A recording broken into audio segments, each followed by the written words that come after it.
Mes chers collègues, un livre, un scandale, et voilà le pays en ébullition. Mais il n'y a pas pire aveugle que celui qui ne veut pas voir. Des émissions, il y en a eu depuis 2009.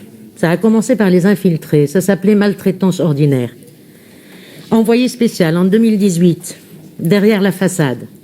Les mécanismes des grands groupes étaient déjà détectés, mais ça, à la limite, le monde de la gériatrie s'en fiche.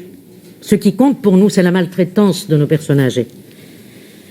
Beaucoup de reportages, beaucoup d'articles, beaucoup de rapports. L'adresse en 2016, Fiat Ibora en 2018, Libo et El Khomri en 2019, et toujours des mesurettes et des promesses qui ne sont ou qui tardent à venir, juste parce que la gériatrie dans notre pays est la mesure d'ajustement des budgets. Tout le monde sait que nos EHPAD, depuis longtemps, accueillent des personnes de plus en plus âgées et de plus en plus dépendantes. Tout le monde sait qu'ils sont dépendants physiquement et psychiquement et notre personnel a besoin d'être formé. Le rapport 2008, le plan Alzheimer 2008-2012 a déjà préconisé une formation et il a été instauré la formation d'assistants en géontologie. Aujourd'hui, on a 1% du personnel formé. Je vais vous dire la vie, mes chers amis, parce qu'on parle en ETP, on parle en 0,6 ETP. Réellement, il y a 0,30 ETP au lit de nos résidents. Aujourd'hui, nos soignants font entre 8 et 12 toilettes en 3h30, si on ne veut pas les réveiller la nuit. Ce temps de toilette est environ entre 10 et 13 minutes. Chaque AS, chaque aide-soignante mobilise 2 tonnes de poids par jour. Nos résidents sont dénutris parce qu'aucun ne peut respecter le temps de jeûne de 17h à 9h, de 19h le soir à 7h le matin. Parce que les résidents sont couchés tôt parce qu'il n'y a pas de personnel. Il y a une personne pour donner à manger à 5 ou 6 résidents.